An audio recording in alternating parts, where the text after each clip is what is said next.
매일 새벽 2시 엘리베이터는 그곳에 멈추다. 그곳엔 아직 나가지 못한 사건이. 어떤 사건일지 궁금하시죠? 잠시 머물러 주셔서 감사합니다.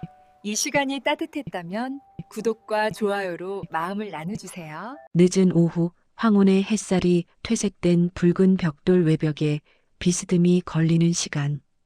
윤정은 낡고 오래된 이 아파트로 이삿짐을 옮긴다.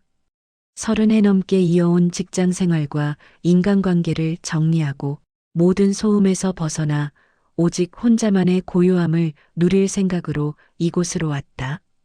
그녀의 등 뒤로는 묵직한 삶의 무게가 실린 박스들이 그림자처럼 쌓여 있다.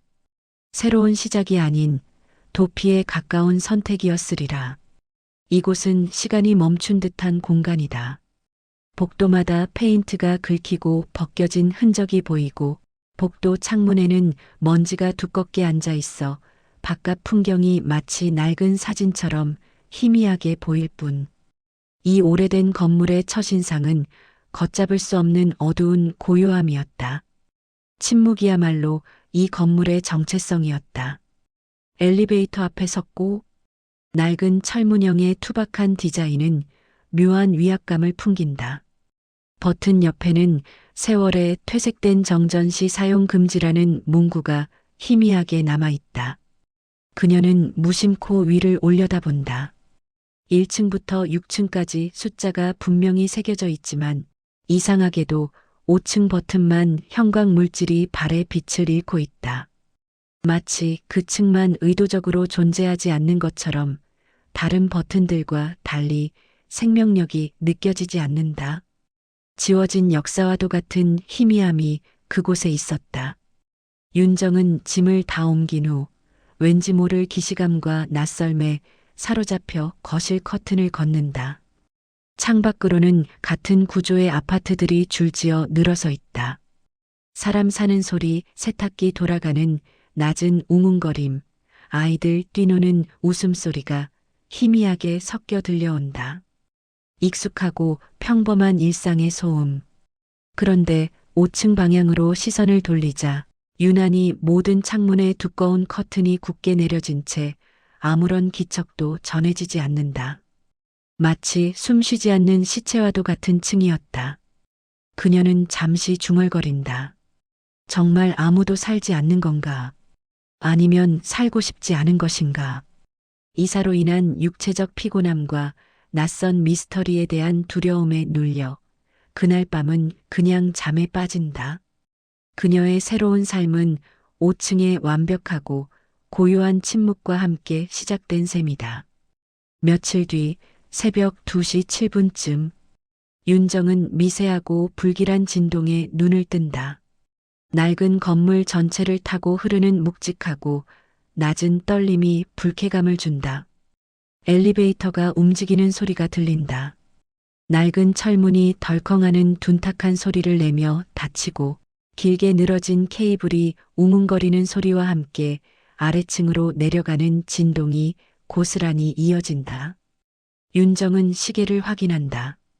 새벽 2시 7분. 그녀는 스스로에게 농담을 던져보려 애썼다.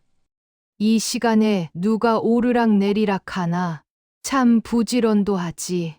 그녀는 애써 이 현상을 일상의 소음으로 분류하려 노력한다. 하지만 몇 초 후 소리는 명확히 멈춘다. 엘리베이터는 5층에서 멈춘 채 더 이상 움직이지 않는다. 길고 불길하며 의도적인 정지. 그녀는 숨을 참고 벽에 귀를 기울인다. 조용한 복도 너머로 마치 누군가 문 앞에서 숨을 죽이고 간절히 기다리는 듯한 미세한 정적만이 느껴진다. 모든 소리가 5층으로 빨려 들어간 듯한 완벽한 고요함. 그녀는 자리에서 일어나 거실을 서성인다. 고장 났겠지. 오래된 아파트니까. 이성적으로 생각하려 했다. 그러나 그 새벽의 멈춤은 그저 고장이라는 단어로 설명되지 않는 섬뜩한 리듬을 지녔다. 그것은 반복되는 부름이었다. 그날 이후로 윤정은 매일 단 한 번도 시간을 어기지 않고 같은 소리를 듣게 된다. 새벽 2시에서 2시 30분 사이. 덜컹이는 쇠소리, 길게 이어지는 케이블 소리, 그리고 5층에서 딱 멈추는 불길한 정지. 마치 멈춤 자체가 2층의 유일한 존재 이유가 된 듯. 그녀의 수면은 침입당했고 불안감은 공포로 변모한다. 낯선 곳에서 온 낯선 호출이 그녀의 일상을 잠식한다. 밤마다 반복되는 이 고요한 의식은 5층이라는 존재를 그녀의 머릿속에 강렬하게 각인시켰다. 그녀는 더 이상 5층을 빈층으로 치부하며 외면할 수 없는 지경에 이른다. 불안감이 극에 달한 윤정은 며칠 후 아침 경비실을 찾아간다. 경비실의 노인은 오랜 세월 이 아파트를 지켜온 듯 얼굴에 깊은 주름과 피로가 역력해 보인다. 혹시 5층에 누가 사나요? 매일 새벽에 엘리베이터가 거기서 멈춥니다. 정확히 새벽 2시쯤이요. 혹시 엘리베이터 회선에 문제 있는 거 아닌가요? 경비 노인은 듣지 못했다는 듯 고개를 들더니 윤정을 위아래로 훑어보며 경계심 어린 이상한 표정을 드러낸다. 5층이요? 아가씨, 거긴 지금 아무도 살지 않아요. 아니, 사는 사람이 없어야 합니다.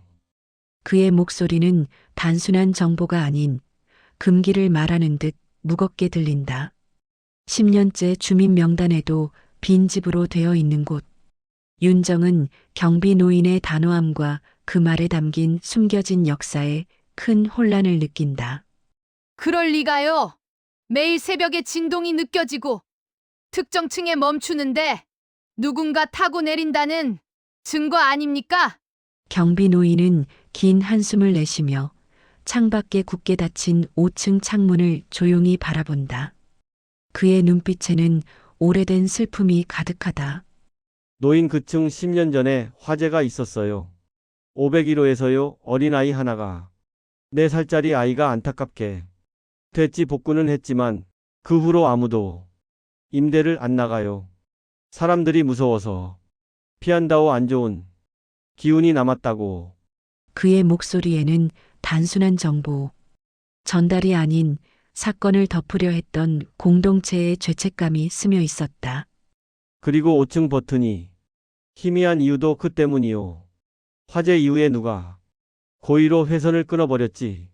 마치 5층이 이 아파트에서 영원히 사라진 것처럼 말입니다. 모두가 있기를 바랐으니. 윤정은 섬뜩한 소름을 느낀다. 10년 전 화재, 잃어버린 아이, 그리고 공동체가 합의하여 지워버린 층. 그런데 매일 새벽 엘리베이터가 그곳에 멈춘다니. 공포는 이제 미스터리를 넘어선다. 그것은 분명 간절한 호출이었다. 그녀는 더 이상 이 집에 잠들어 있을 수 없음을 깨달았다. 그날 밤 그녀는 결심한다.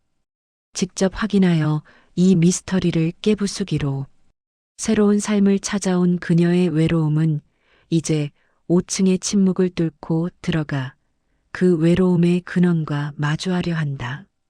그날 저녁 윤정은 집에서 조용히 밤을 맞이한다. 그녀는 창가에 앉아 5층 방향을 바라본다. 5층의 창문들은 여전히 어둠 속에서 굳게 닫혀 있다. 그녀는 스스로에게 되묻는다. 내가 왜 이 낯선 미스터리에 이렇게 끌리는가? 어쩌면 그녀의 외로움이 5층의 고독과 공명하는 것인지도 몰랐다. 그녀는 주방으로 향한다. 서랍에서 휴대폰과 작은 손전등을 꺼낸다. 배터리를 확인하고 카메라를 켠다.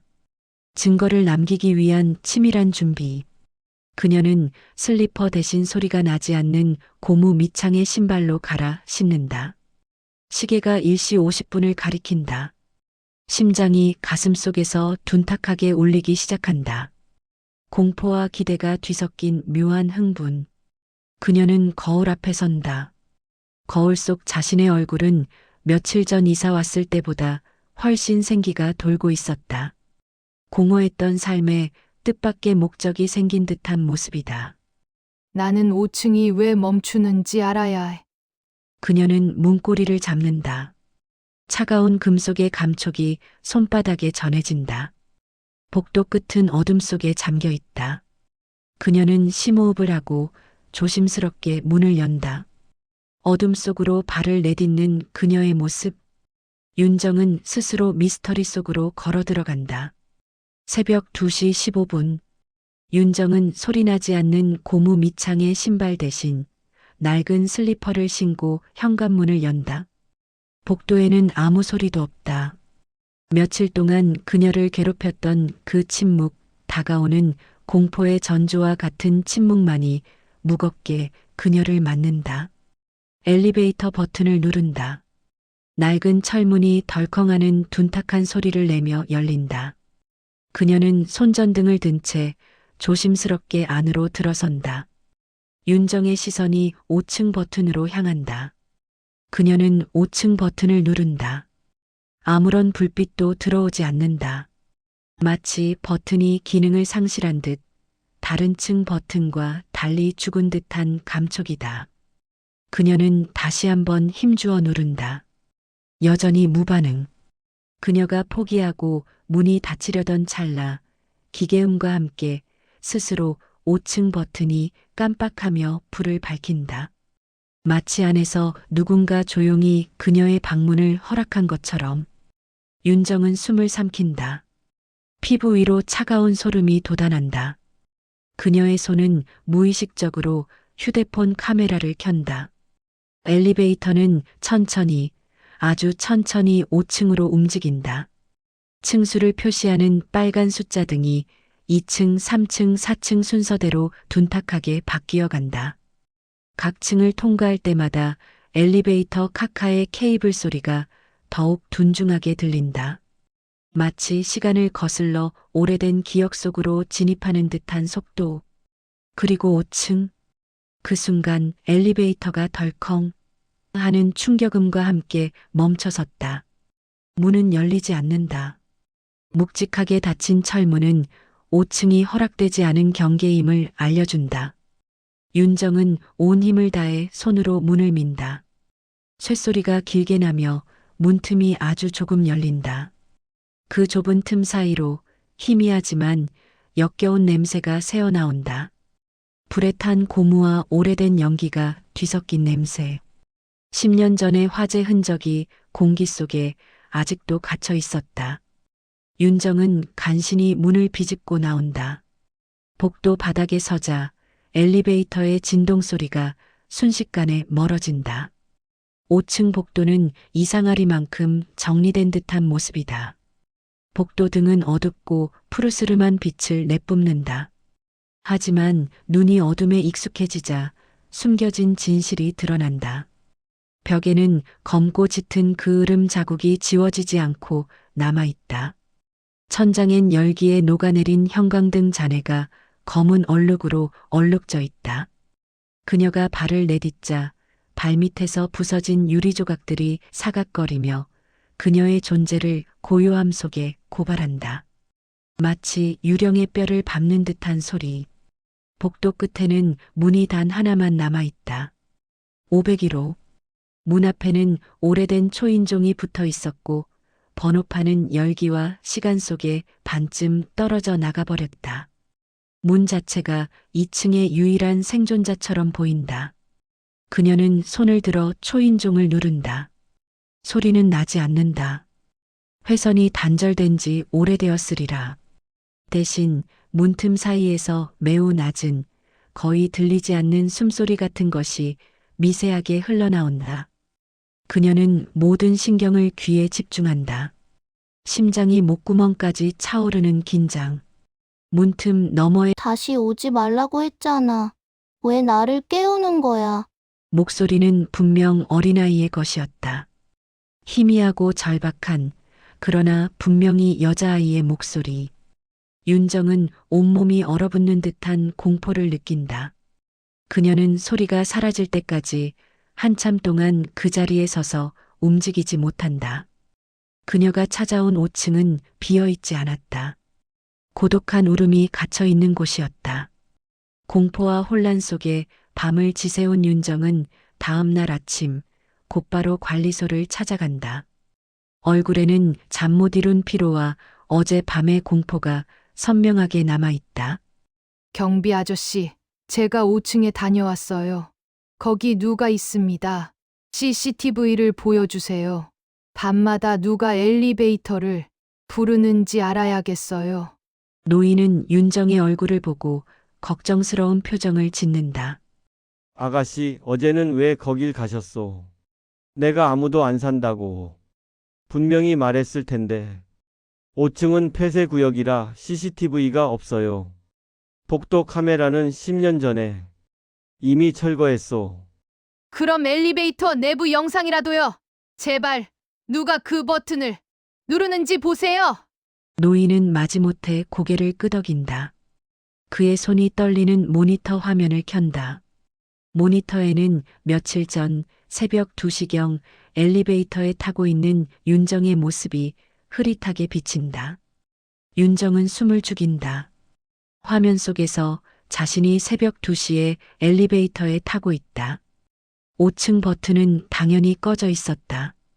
자신이 누르려 했으나 불이 들어오지 않았던 바로 그 버튼.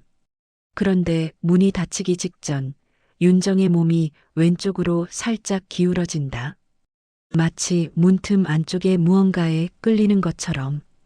그리고 문틈 안에서 희미하고 창백한 손 하나가 튀어나온다. 그 손은 어린아이의 손처럼 작고 갸름하다. 그 손가락 끝이 5층 버튼을 정확히 깜빡 누른다. 윤정은 경악한다. 그녀는 화면을 향해 손을 뻗는다. 그 작은 손은 자신의 것이 아니었다. 아가씨, 뭐가 보이시오? 화면이 너무 희미해서 잘 안 보이는군. 윤정은 목소리가 나오지 않는다. 공포가 아닌 충격. 문틈 안에서 나온 그 손의 주인은 누구인가? 그리고 왜 그 손은 매일 그녀를 부르는가? 그녀는 이제 5층이 고독을 원하는 것이 아니라 증언을 원하는 것임을 직감한다. 윤정은 관리소를 나선다. 모니터 속에서 본 창백한 작은 손의 이미지가 머릿속에서 떠나지 않는다. 그녀는 복도에 서서 다시 5층 방향을 올려다본다. 이제 5층은 단순한 미스터리가 아닌 자신을 끌어들이는 블랙홀처럼 느껴진다. 그녀는 집으로 돌아온다. 그리고 어젯밤 문 밖에서 들었던 여자아이의 목소리를 되감아 본다. 다시 오지 말라고 했잖아. 그 말은 그녀에게 던지는 경고인가 아니면 그 아이의 절규인가.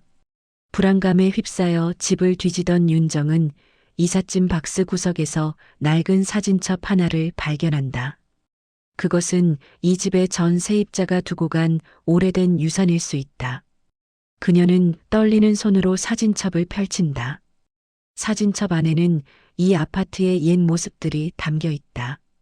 활기찼던 주민들의 모습, 아이들이 뛰어놀던 마당, 그리고 5층 복도에서 찍은 사진 한 장이 눈에 들어온다.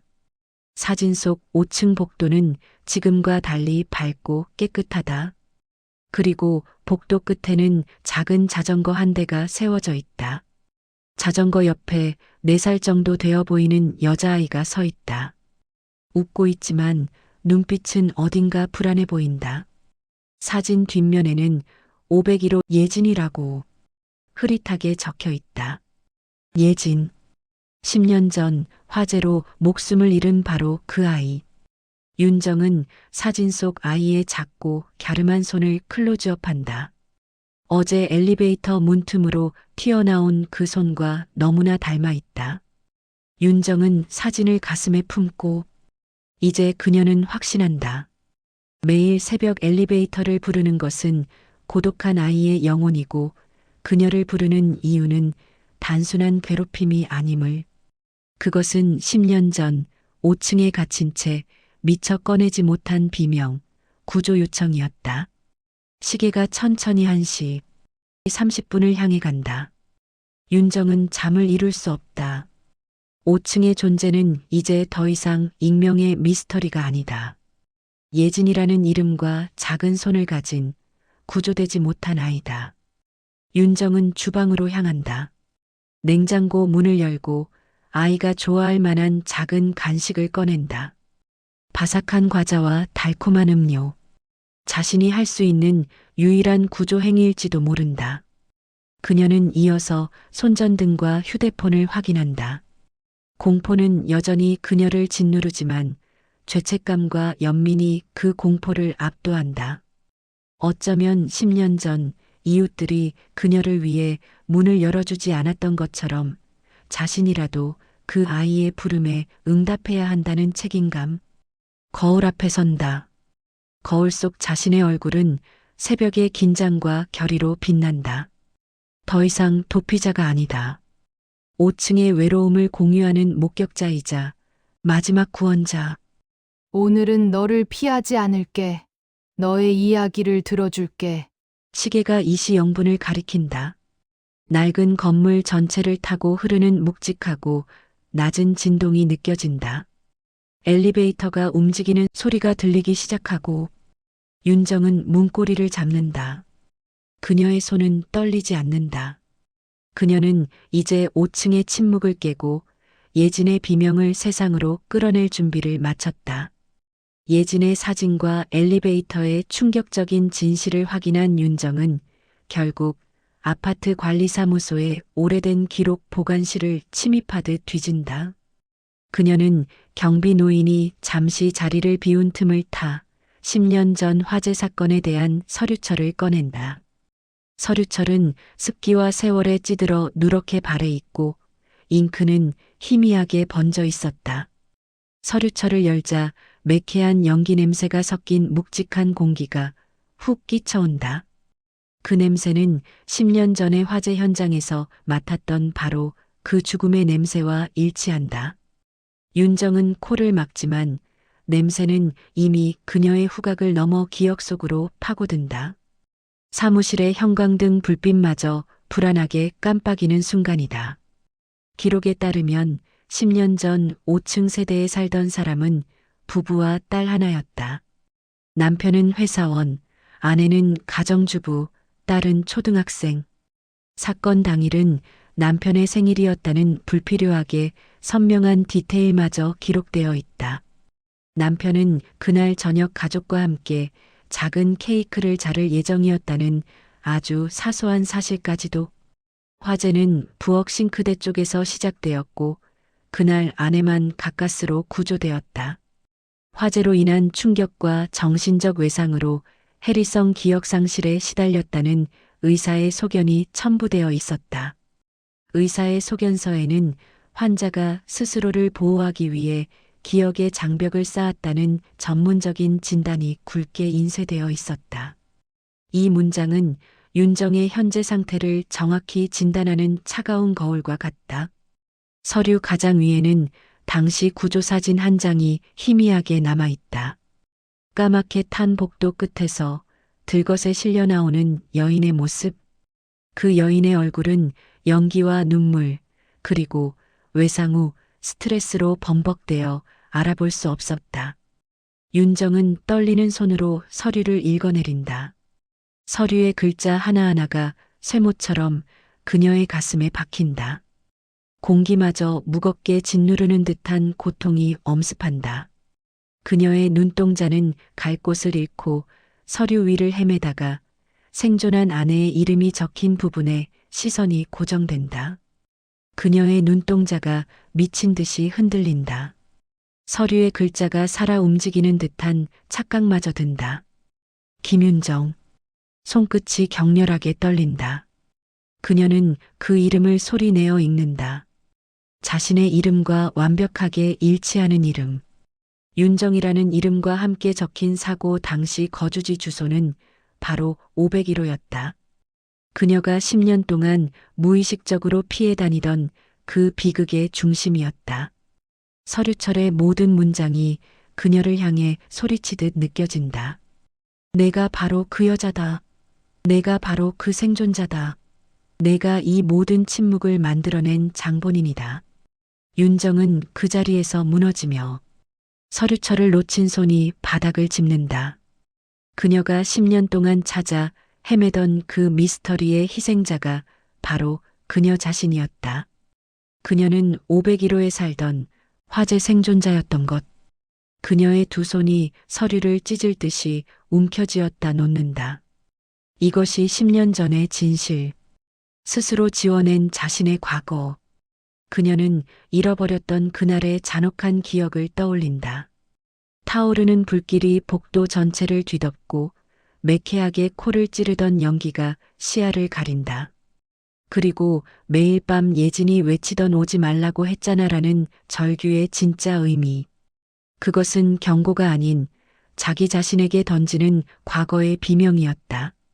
너는 그날의 진실을 봐야 한다는 절박한 호출이자 생존자의 의무. 엘리베이터의 멈춤은 아이의 영혼이 그녀에게 부여한 마지막 임무였다.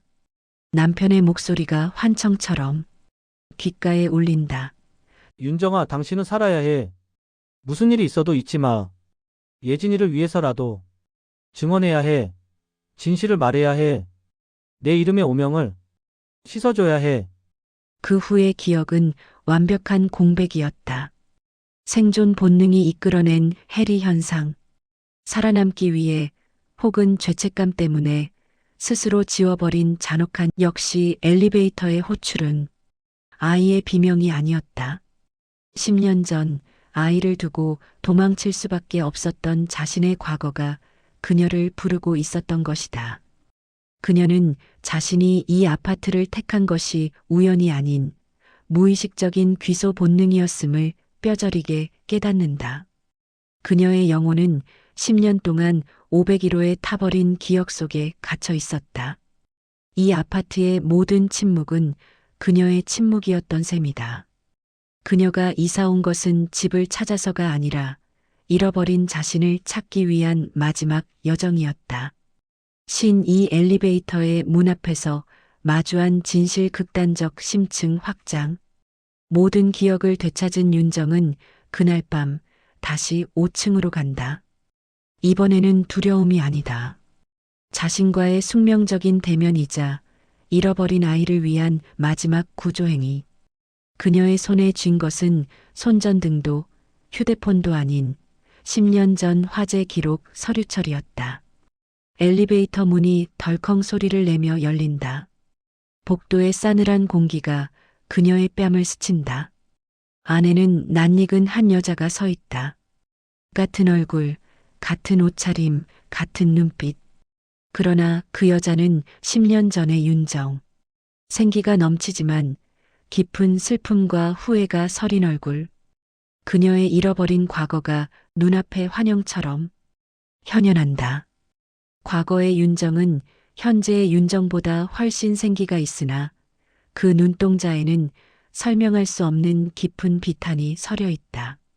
그녀는 과거의 윤정을 마주보지만 차마 눈을 피할 수 없다.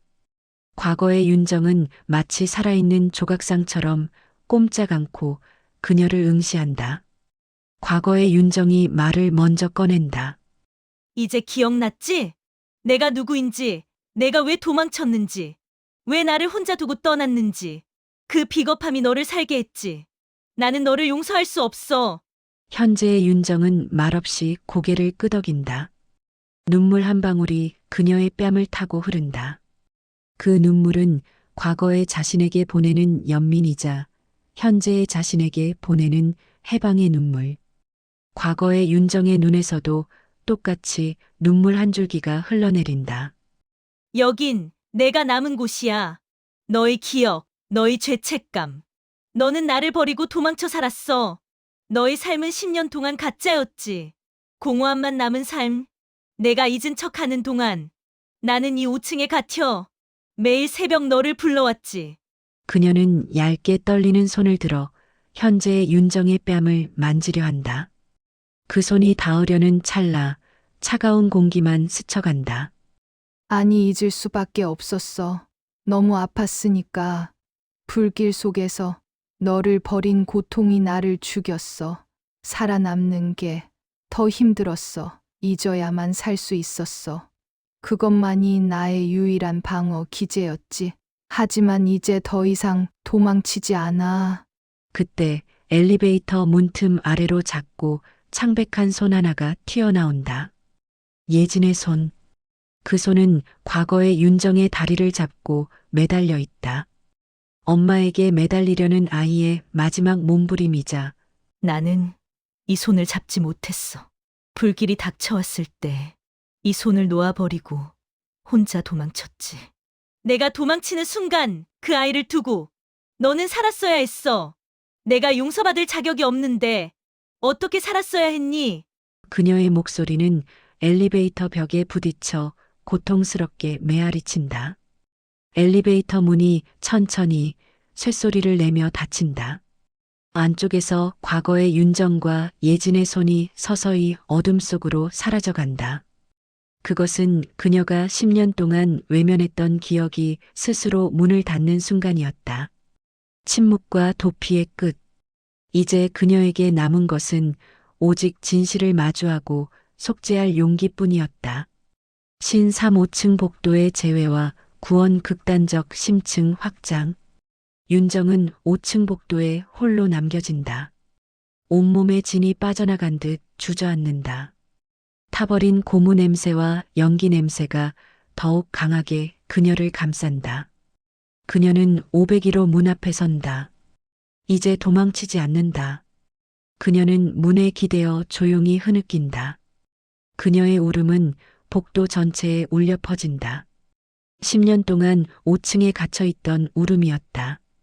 그것은 과거의 죄를 씻어내는 예진아, 엄마가 미안해. 도망쳐서 미안해. 내가 너의 손을 놓쳤어. 너를 잊어서 미안해. 다시는 너를 잊지 않을게. 절대 내 아빠 도도 영원히 잊지 않을게. 그녀의 울음소리가 5층 복도의 침묵을 완전히 깨뜨린다. 10년 만에 진실된 비명. 그 순간 복도에 켜져 있던 희미한 등이 깜빡 소리를 내며 흔들린다. 마치 복도 전체가 그녀의 사죄에 응답하는 것처럼 복도의 냄새가 희미하게 정화되는 듯한 느낌을 준다. 타버린 냄새 대신 맑은 공기가 느껴진다. 그녀가 울음을 그치자 501호 문틈에서 바람이 살짝 불어온다. 그 바람은 차갑지 않고 묘하게 따뜻하다.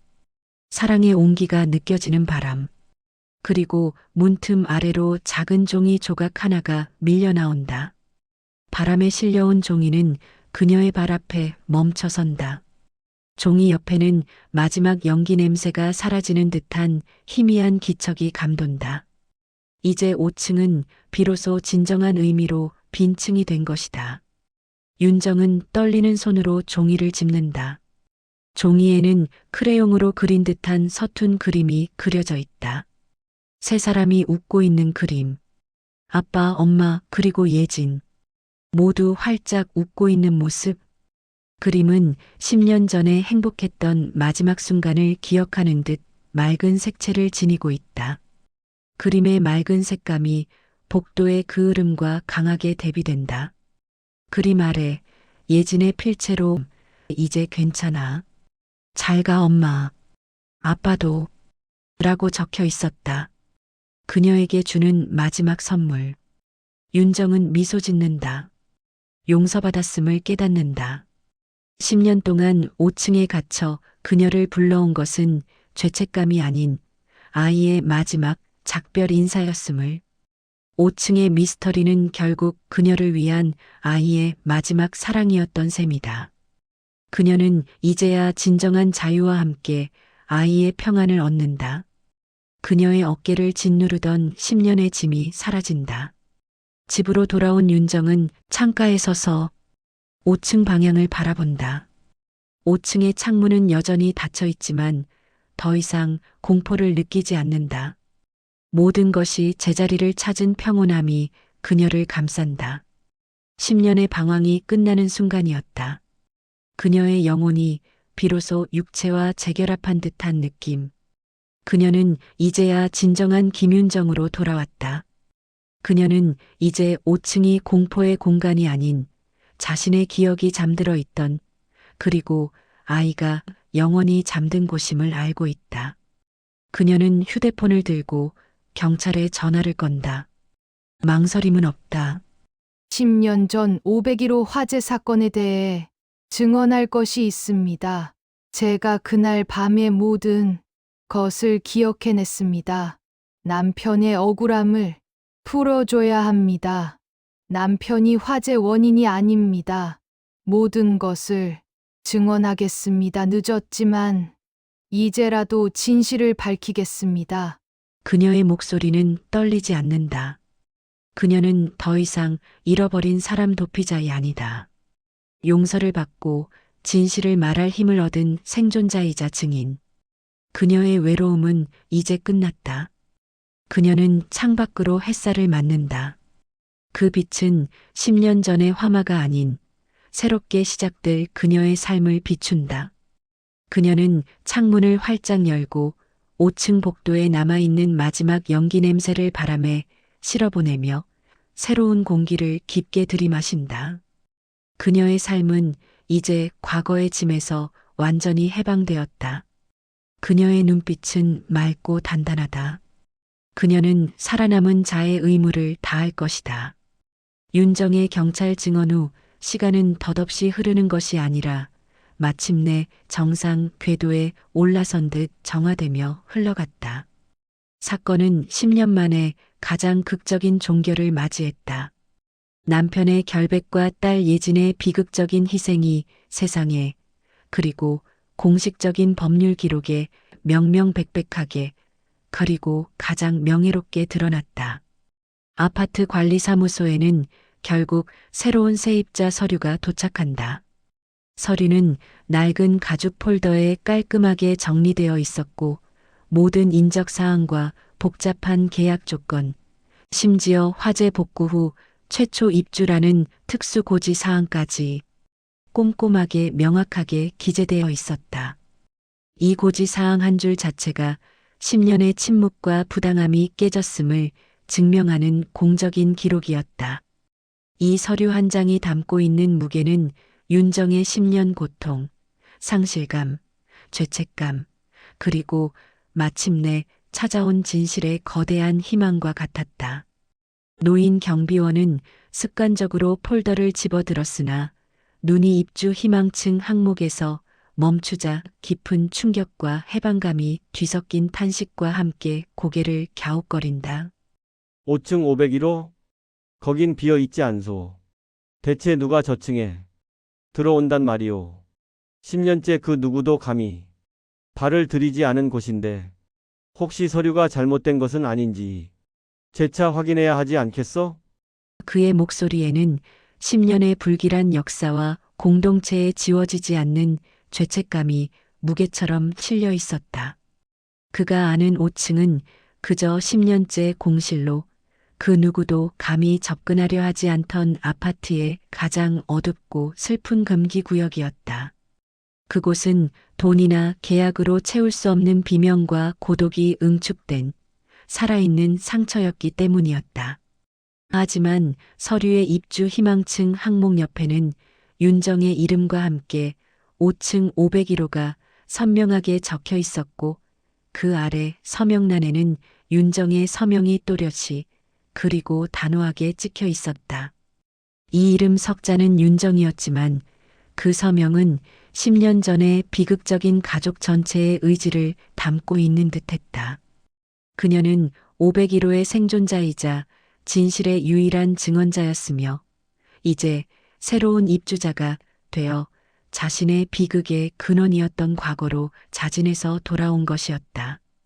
이곳을 외면하고 도피했던 윤정이 스스로 5층에 파괴된 과거로 걸어들어가 그 역사를 정화하고 재건하는 가장 용감하고 절실한 사랑의 선택이었다. 이사 당일 해가 완전히 진 후의 저녁. 새 입주자가 이사를 왔다. 엘리베이터 안에는 이전에 보았던 낡고 칙칙한 박스 대신 새하얀 포장재와 미래를 담은 듯한 세련된 가구들이 가득 쌓였다. 세 사람의 발자국 소리가 낡은 복도를 활기차고 긍정적인 에너지로 가득 채운다. 윤정은 자신이 이전에 임시로 살던 502호가 아닌 운명의 장소인 501호 문 앞에 선다. 그녀는 문에 손을 대고 길고 깊은 안도의 숨을 들이마신다. 그녀는 문을 열었다. 그 문은 10년 전 자신이 남편과 딸을 뒤로하고 도망쳐 나오며 닫았던 그 문과 동일한 형태였지만 이제 죄책감이 아닌 진정한 해방을 상징했다. 그녀의 손은 떨리지 않았고 얼굴에는 결코 깨지지 않을 평온이 깃들어 있었다. 그녀가 501호 안으로 완전히 들어섰을 때 엘리베이터 문이 닫히려는 순간 5층 버튼이 마치 마지막 임무를 완수한 인공지능처럼 스스로 켜진다. 그 불빛은 더 이상 섬뜩하게 깜빡이거나 윤정을 호출하는 불길한 부름이 아니었다. 오히려 10년의 어둠과 침묵을 걷어내는 듯 오래된 복도를 은은하게 비추고 있었다. 그것은 불길한 호출이 아닌 예진의 영혼이 어머니에게 보내는 평안한 안식처의 조명이 된 듯했다. 5층의 유령이었던 예진의 영혼은 이제 윤정의 용서와 기억 찾기를 통해 영원한 안식에 들어선 것이다. 윤정은 그 불빛을 보며 조용히 미소 지었고 그 미소는 10년의 고통을 넘어선 해탈과 구원의 미소였다. 그 미소는 수백 마디의 대사보다 강력한 평화의 메시지를 담고 있었다. 이것으로 엘리베이터 미스터리는 완전한 종결을 맞이한다. 5층의 유일한 역할은 이제 끝났다. 윤정은 새롭게 리모델링된 501호 안에서 조용히 숨을 들이마신다. 더 이상 타버린 연기 냄새나 고무 냄새, 슬픔의 악취가 나지 않는다. 벽은 밝은 색으로 깨끗하게 칠해졌고 창문은 새 유리로 단장되어 있었다. 그러나 그녀는 알고 있다. 이 깨끗함 아래 남편의 희생과 딸의 비명, 그리고 자신의 침묵이라는 10년의 비극이 봉인되어 있음을. 그녀는 작은 보석함 하나를 들고 예진이 마지막까지 숨어있던 붙박이장 앞에 선다. 그 안에 예진의 유품들 크레용, 인형, 그림을 정성껏 정리한다. 이제 더 이상 5층에는 고독한 영혼이 머물지 않는다. 윤정이 용서와 구원을 완성했고 예진의 영혼을 자유롭게 풀어주었기 때문이었다. 그녀는 501호에서 비로소 자신의 과거를 보듬고 예진의 마지막 소원을 들어준 것이다. 그녀는 이제 501호의 유산이 아닌 501호의 새로운 시간을 써내려갈 것이다. 5층은 더 이상 화재층이 아닌 윤정의 집이 되었고 그 문은 이제 편안한 휴식을 위해 닫힌다. 그녀의 삶은 이곳에서 다시 태어난다. 새로운 시간이 501호에서 비로소 시작된다. 그 시간은 평화와 용서로 가득할 것이다. 며칠 후 윤정은 결의와 평온, 그리고 10년의 짐을 내려놓은 듯한 가벼운 표정으로 경비 노인을 찾아간다. 그녀의 얼굴은 이사 왔을 때의 불안과 깊은 피로 대신 내면에서 우러나오는 흔들림 없는 평온으로 가득했다. 경비 노인은 그녀의 변화를 한눈에 알아보고 감동에 찬 놀라움을 감추지 못한다.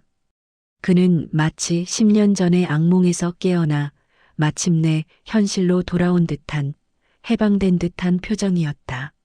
아가씨, 얼굴이 눈빛이 달라지셨소. 마치 무거운 짐을 내려놓고 빛을 찾은 사람 같구려. 도대체 5층에서 무슨 일이 있었던 게요? 이제는 정말 모든 것을 말해줄 수 있는 거요? 그의 말에는 진심 어린 안도감과 해묵은 궁금증, 그리고 마침내 죄책감에서 벗어나고 싶은 간절함이 담겨 있었다. 윤정은 잔잔히 미소 지으며 예진의 유품이 담긴 작은 상자를 내민다. 상자 겉면에는 이제 예진의 시간이라고 정갈하게 쓰여 있다. 이건 예진이의 마지막 기억입니다. 이제 아이가 편히 잠들 수 있게 되었어요. 더 이상 엘리베이터가 5층에서 멈추지 않을 겁니다. 그 아이의 절실했던 호출은 완전히 끝났습니다. 저는 그 부름에 응답했고 진실을 세상에 밝혔습니다. 그녀의 목소리는 단단하고 흔들림이 없었다. 그녀의 말 한마디 한마디에는 10년의 미스터리와 공동체의 고통이 해소되는 치유의 힘이 실려 있었다. 경비 노인은 상자를 받아든다. 그의 거칠고 늙은 손이 상자 표면을 조심스럽게 쓰다듬는다. 상자 안에는 예진이 마지막으로 만졌을 낡은 크레용, 반쯤 다른 인형, 그리고 가장 중요했던 서툰 가족 그림이 들어 있었다. 그림을 본 경비 노인의 눈가에 뜨거운 눈물이 고인다. 그는 10년 동안 이 아파트의 죄책감을 침묵 속에 짊어지고 있던 목격자이자 가장 괴로웠던 또 다른 피해자였다.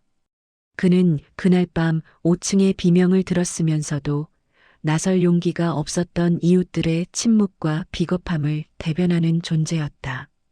5층의 불빛이 다시 켜졌더군요. 아가씨 덕분입니다. 제가 10년 동안 들었던 그 덜컹이는 쇠소리가 오늘 아침부터는 정말 사라졌습니다. 기적이요, 기적. 아가씨가 우리의 죄를 씻어준 것 같소. 그의 말에 윤정은 조용히 고개를 끄덕인다. 그녀의 침묵은 더 이상 외면이 아니었다. 이해와 용서, 그리고 10년의 고통을 나눈 진정한 연대였다. 그 침묵은 이제 치유의 언어가 되었다. 윤정은 경비 노인에게 마지막 감사 인사를 건넨다. 저는 이곳에서 잃어버렸던 제 모든 기억과 저 자신을 찾았습니다. 이제 5층은 더 이상 멈춘 시간이 아닙니다. 다시 시작하는 시간입니다. 그녀는 경비 노인의 주름지고 거친 손을 따뜻하게 잡아준다. 그녀의 손끝에서 10년의 고독과 공동체의 죄책감이 해방되는 듯한 벅찬 온기가 전해진다. 경비 노인은 10년 만에 처음으로 환하게 미소 짓는다. 그의 웃음은 오래된 건물의 복도를 밝히는 희망의 햇살처럼 느껴졌다. 마침내 그는 그 짐을 내려놓았다. 그녀는 경비실을 나서 망설임 없이 경찰서로 향한다. 10년 전 기억상실 뒤에 숨겼던 남편과 딸의 비극적인 진실, 그리고 자신에게 가해졌던 부당한 혐의와 루머에 대해 최종 증언하기 위해서 그녀의 증언은 5층의 영혼뿐만 아니라 살아남은 자신의 영혼까지 구원하는 마지막 의식이었다. 그녀는 남편의 마지막 목소리를 가슴속 깊이 기억한다. 윤정아, 당신은 살아야 해. 무슨 일이 있어도 잊지 마. 그녀는 남편의 소원을 완벽히 이룬 것이다. 잊지 않고 진실을 밝혀냈다. 이제 그녀의 사명은 완수되었다. 그녀의 삶은 완벽한 원을 그리며 종결되는 동시에 새로운 시작을 알린다. 진실이 밝혀지고 정의가 실현될 때 비로소 5층의 문은 완전히 닫힐 것이다. 시간은 흐르고 삶은 섬세하게 제 궤도를 찾아간다. 윤정의 501호에서는 잔잔한 음악 소리와 평화로운 생활의 기척이 매일 아침 흘러나온다. 그녀는 낡은 아파트의 벽과 바닥에 새로운 숨결을 불어넣는 중이다. 그녀는 그림을 그리고 책을 읽고 마당에 꽃을 심으며 평범한 일상의 소중함을 매 순간 절실하게 느끼고 있었다. 매일 새벽 2시 복도에는 더 이상 덜컹이는 쇠소리가 들리지 않는다. 엘리베이터는 고요하고 부드럽게 오르내린다. 5층에 멈추지도 않는다. 예진의 절박했던 부름은 윤정의 응답으로 완전히 끝났기 때문이다. 모든 것이 마침내 제자리를 찾은 것이다. 누군가의 기억이 남은 곳에는 항상 또 다른 시간이 머문다. 그것은 슬픔의 잔해일 수도 있고 구원된 영혼의 평화일 수도 있다. 5층에 남은 것은 이제 윤정의 용서와 예진의 영원한 평화로운 잠이었다. 그녀는 매일 아침 창밖을 바라본다. 5층의 창문에는 두꺼운 커튼 대신 따뜻하고 은은한 햇살이 새어 들어온다. 그녀의 눈빛은 맑고 평온하며 10년의 짐과 죄책감을 내려놓은 홀가분함이 깊이 깃들어 있었다. 그녀는 이제 5층이 아닌 자신의 집에서 온전히 살아간다. 더 이상 도피자가 아닌 삶을 선택한 용감한 승리자였다. 윤정은 이제 자신이 누구인지 완벽히 알고 있다. 그 시간은 이름을 잃은 채 그녀의 잠재의식 속에 갇혀있던 자신의 과거였다는 것을, 그 시간은 매일 같은 시간, 같은 층에서 그녀를 절실히 호출했던 자신의 잃어버린 기억이었다. 그녀는 마침내 문을 열었고 그 시간을 해방시켰다. 그녀는 이 아파트의 미스터리를 해결한 유일한 탐정이자 자신의 인생을 구원한 주인공이었다. 엘리베이터는 다시 문을 열 준비를 완료했다. 이제는 고독한 영혼이 아닌 윤정의 새로운 삶을 위해 문을 여는 것이다. 새 입주자 윤정. 그녀는 501호에서 비극을 이겨낸 새로운 시간을 맞이한다. 이 오래된 아파트는 10년 만에 비로소 진정한 평화를 찾았다. 멈췄던 모든 것이 다시 움직이기 시작한 것이다. 그리고 윤정은 그 변화의 중심에 서 있다. 그녀는 5층에 살고 5층의 역사를 사랑과 진실로 새로 쓴다. 그 모든 것은 용서와 사랑의 힘이었다.